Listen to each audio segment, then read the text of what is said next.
All right. I had a request for this basic everyday look. So I'm walking through, starting obviously using all Mary Kay products. That is the foundation primer. Super amazing product. Does what it came to do. And I love that it mattifies the skin as well. So any of those shiny areas, if they're not just too overly oily, it just kind of lays everything down and mattifies it just, even before putting foundation and all the rest on. So next up, I'm gonna figure out how to keep my keep my face in the frame, but obviously next up is brows. So I like to keep my brows really very natural. Um, I don't like a whole bunch of extra stuff going on with the brow. And love that the brow pencil has that super fine point. Yep, lighting matters. So it's got that super fine point. I like to start kind of at the bottom just to create the shape. I've been doing self maintenance with these brows, which is not the best, but it's getting the job done for now. So this brow pencil works wonders at just kind of making it have a shape. And then, of course, I'll go back later and do a little gentle carve out with my concealer. Again, the point, that fine point on that Mary Kay brow pencil, I'm using dark brunette there. It really gets the job done. It really does. And there's a pretty great margin for error there too, because I don't have a very steady hand, so I do mess up. So yeah, if I catch it quickly enough, I can kind of correct whatever mistake that I may have made on that brow area. Yep, looking like the ones God gave me. That's always the goal. So going in with the concealer that is actually a little bit darker than my skin tone. So I'm just kind of starting, I guess, in the last couple of months, just kind of starting with a little bit of contour, just to figure it out, right? I don't feel strongly like that's something that I quote unquote need, but it is something that I get asked about as a beauty consultant. I do get asked about contouring. And so, it's kind of my job to figure it out, even though it's not something that makes a ton of sense to me for my face. So going in with that slightly darker concealer, you can see that I didn't really use a whole lot. I like to put it on with my fingers because I'm warming it up and I get to have a little bit more control over where it goes. If I put too much on one side or the other, I kind of have the flexibility as opposed to like, ooh, threw too much on with a brush or, it's moving around too much with a beauty blender or sponge type deal. So next up, getting that brow area and kind of doing some gentle highlighting here. I've been playing around with tools versus no tools. For the sake of the video, I decided that I would go no tools, because the tools, it just takes a little bit longer. And this really is designed for my dear, dear sister friend, for her to see what it is that I'm doing, even though I already know that she's going to look at this video and say, girl, ain't nobody got to be doing all this. This is what I do 75% of the time when I'm pulling myself together. But that's because I'm going on camera a lot. I'm going live on Facebook. I'm going live here on YouTube. I'm, doing a thing. So I like to kind of carve it out. The one thing that I'm not going to do today that I ordinarily would do for, some social media turn up, I'm not going to put on lashes. So I'm just going to go through my exhaustive mascara routine because that's just as labor intensive as me trying to navigate strip lashes with my unsteady hands and my less less working eyes as I stay alive. All those things stop working quite as well as they once did. So what I love about the concealer, this is my actual color and this is light beige. What I love about the concealer is how malleable it is. So it does dry relatively quickly. I would say probably within about 2 minutes, but it's so flexible and it's not so much a powder finish, but it definitely is not cakey. And as you can see here, just even in those precise areas, like in that underbrow area, it's really easy for me to get in there and, do what needs to be done. with the level of precision that's needed, even if I'm just using my fingers. And for a quick little hit like this, like legit, I was getting ready for a beauty experience. I was doing a skincare consultation and wanted to, look my best and decided to throw the camera on. So I'm also loving putting that concealer just on the lid area, just as kind of a nice base, not a ton of it. I'm not drawing on tons and tons of concealer there because that's just too much for me. It's too heavy. And I'm a little too old to just have quite so much going on in terms of heavy products on my eyelids. I need to keep them lifted. And once I get into the eyeshadow piece, you'll be able to kind of hopefully see a little bit better. Like I got a whole lot of drooping going on there on those eyelids. And so I need to do all I can to keep it lifted. So right now I'm going in with my little tiny beauty blender and just some CC cream. That cheek area right there for me is where I have the most irritation on my skin, and it's usually just a little bit blotchy reddish. It's actually been getting better. I switched my skincare line to the Time Wise 3D Miracle set, and I'm not seeing that same amount of redness in that cheek. Look at there. All right now. I'm not seeing the same amount of redness in that cheek area, but just, I do like to just kind of cover it up so that it is a little bit more even. And the color corrector, that CC cream in Deep, really does get the job done there. So I'm going in with that transition color there. It is basically impossible to do my eyes and for you to see them, but I'm doing my best here. Bear with me. Anybody who's ever put makeup on camera knows it's a process to try to figure those angles out. And yeah, my best light for me is in my bathroom, not necessarily the best light for the video. So we compromise. So just going in with that transition color is just a little bit deeper than my actual skin color on my eye, just to create that nice little base there. And that's the color that I'll just continue to go back to as I blend it out. So fair warning, I am not a makeup artist. And anytime that I'm doing something with my eyes that's even mid-level dramatic, it's gonna look a hot mess until I pull the whole thing together. So, oh, something's done cooking. So if that's the same thing that you experience, fear not. It really does all come down to the blend. Whatever you can't fix with blending, you gotta know that you can fix it with concealer, but you don't have to be afraid for it to look a whole mess. As long as you know where it is in general that you want to put the product, you're good. Just give it a minute. We don't want to judge it in the middle.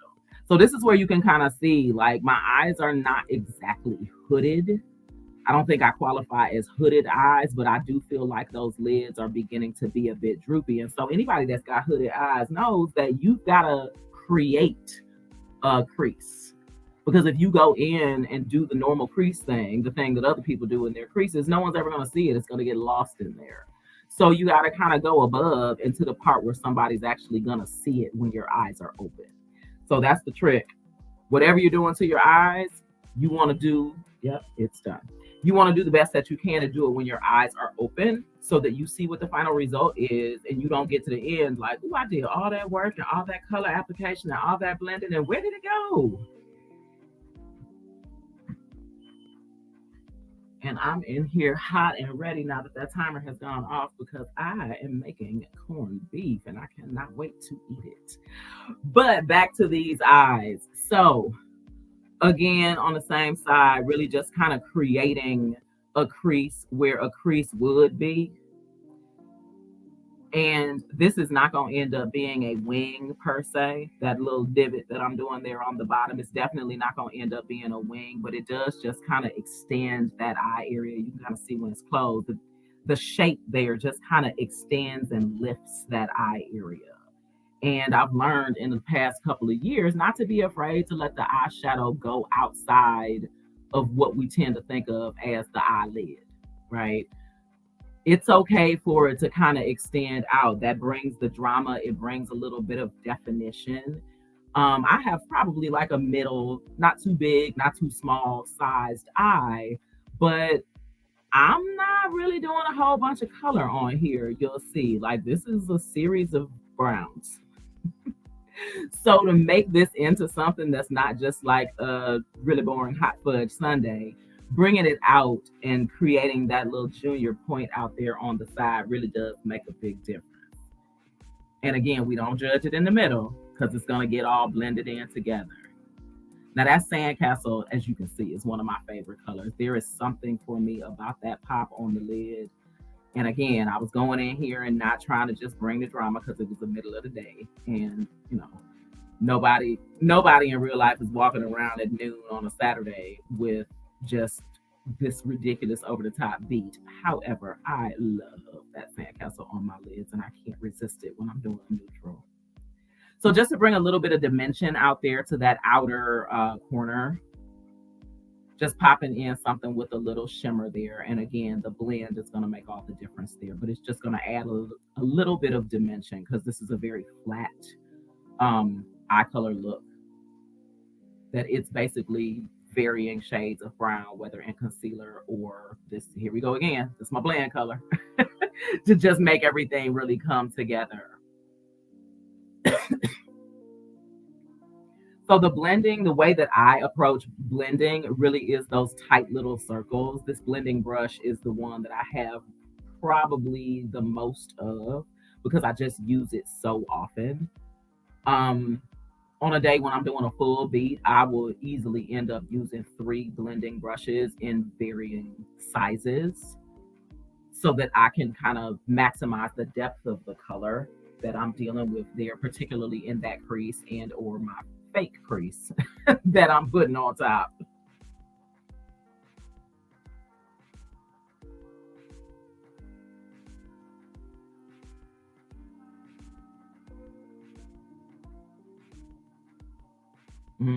Don't judge it in the middle. I know I look like somebody punched me in the face. Don't judge it in the middle. It's gonna come together. So I am a huge fan of a matte lip. Nude is kind of my go-to thing, and I love a good matte. So for starters, I did before I got on camera here, I did my satin lips treatment just to exfoliate. And that first step that I was doing there was a lip primer. And that makes a huge difference because this very like lighter than nude lip color that I just finished putting on, it's actually a matte. So that's a matte lip, and anybody who's ever gone in with kind of a traditional matte lipstick knows that it can sometimes be it can be a little tricky. Look at that girl and all that boogie, and she just can't stop. She can't stop herself. Mm-hmm. Yeah, that's what's revealed in the dancing, and we need more blending.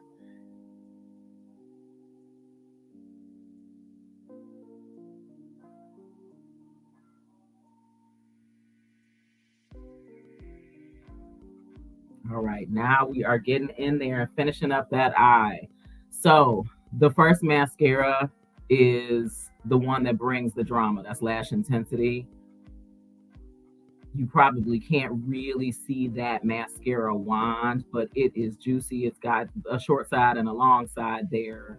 And my right set of eyelashes somehow missed the bus. And so I have to do so much more on that right side there. Like I basically have to add on lashes, whereas when I get to the left side, you'll see I'm not doing nearly as much there. But in order to just not look completely ridiculous with one eye that's like woo and the other one that's like I do go in extra hard on that right eye. And this Lash Intensity helps quite a bit. That brush is fire and the formula is so volumizing.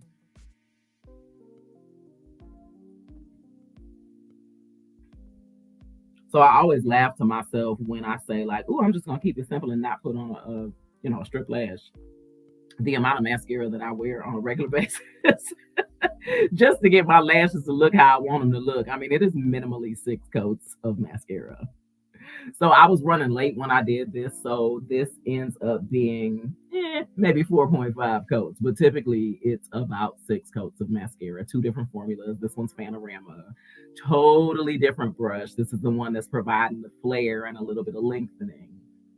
And again, this right eye just steals the show. Like it just deserves all the attention in the world for me to end up looking like I've got an eyelash anywhere ever.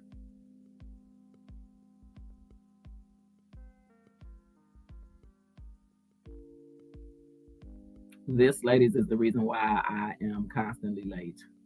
It's the mascara. It's not the traffic. It's not because my stomach hurt. It's because mascara. But it's so worth it.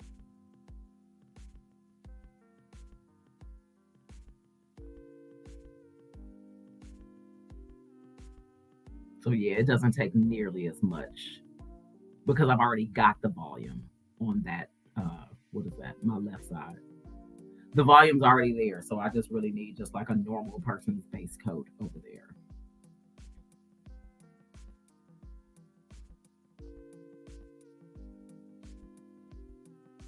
And then Panorama in as a nice finisher. And I love that brush because it does a great job of, unclumping what can sometimes happen if I'm rushing like I was here, if I'm rushing with that lash intensity. It's such a thick, thick formula that if you don't slow down and take your time with that lash intensity, you will end up with one big mono eyelash and be walking around looking crazy. Like somebody's fake eyebrows are on your eyelids.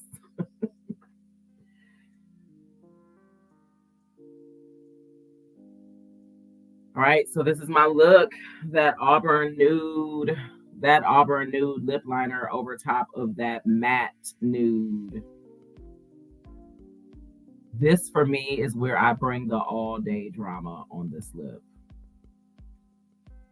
I am obsessed with lip liner and I am committed to a matte lip because I'm not the girl that wants to be reapplying lip gloss all day long. Like that just does not that just does not minister to my spirit.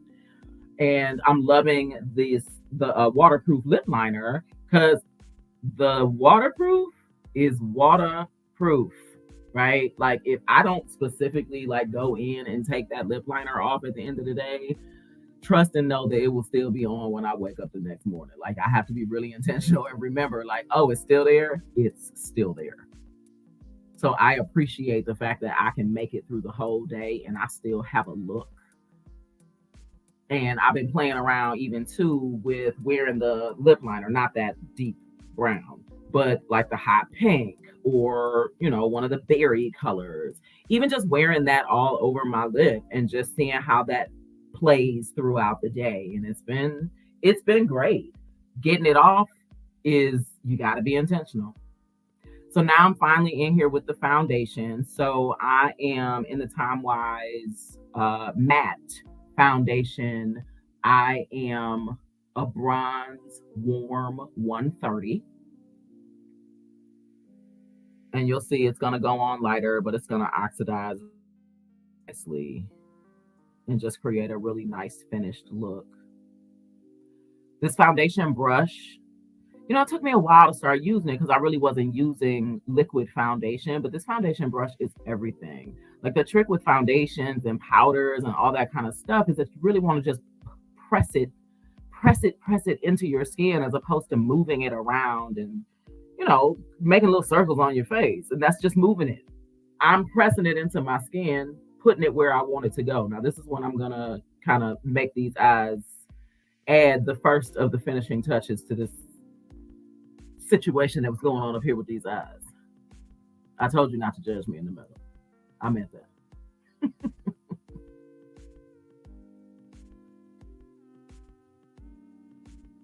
So a little goes a long way with the foundation. You'll see a little bit later on, I'm going to add a little bit more because I didn't get very much down like in my chin area.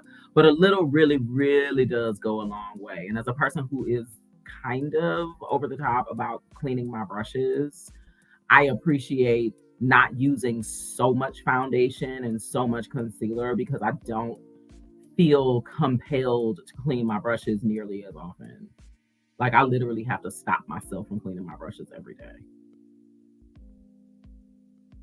And for me with that blending brush, which I also absolutely love, That blending brush, I like to go from light to dark.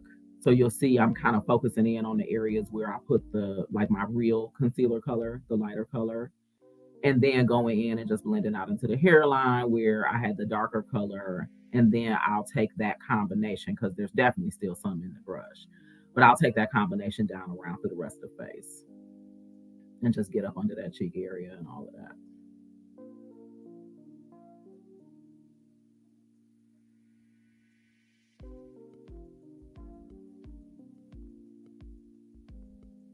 That brush is so soft and gets the job done so incredibly well.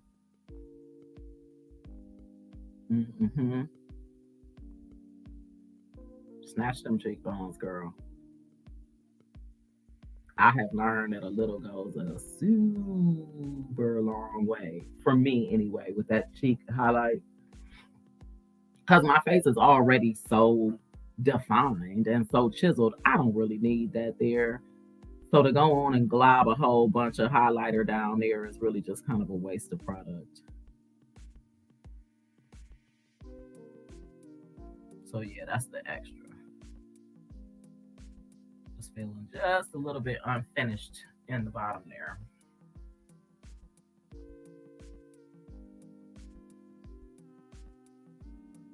So you can see already on the rest of my face though how this Time Wise concealer has oxidized, and I don't look like a mummy.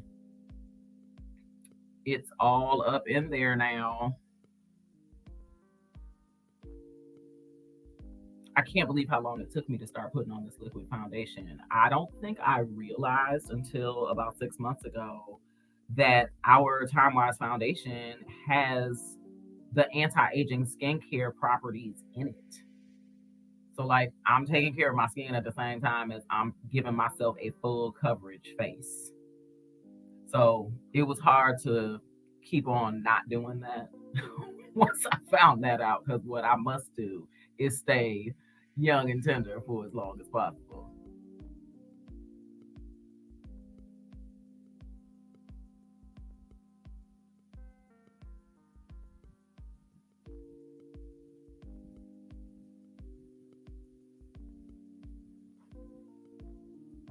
All right, almost done. What I love too about the foundation in that matte formula, and even with all that concealer and all that CC cream and all that stuff, I don't have to put a finishing powder on it. Now you saw I did the finishing spray, just to kind of keep it in place, but I don't have to put a powder on. And I find that, for me, I'm older. Like my skin is not as firm as it once was. I don't necessarily want to have to put the powder on over top. So you see, I got a little cheek there with the two blushes. So on the contour side of that cheek brush, I put the golden copper, and the rest of it is the desert rose that's going on my actual cheek. And of course, that'll require some blending as well, but it's a one-shot application, and that is for sure the reason why they are sitting together like that in my palette. So I get a little bit of a highlight on the top of that cheekbone, but my cheeks are still, giving.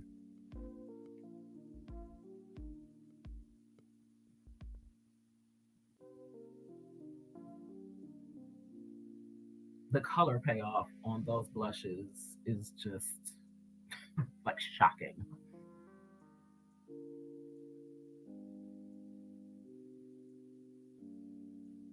And whatever might be left on that little contouring brush, just hitting those areas where the sun would hit if the sun were to appear. That's the look.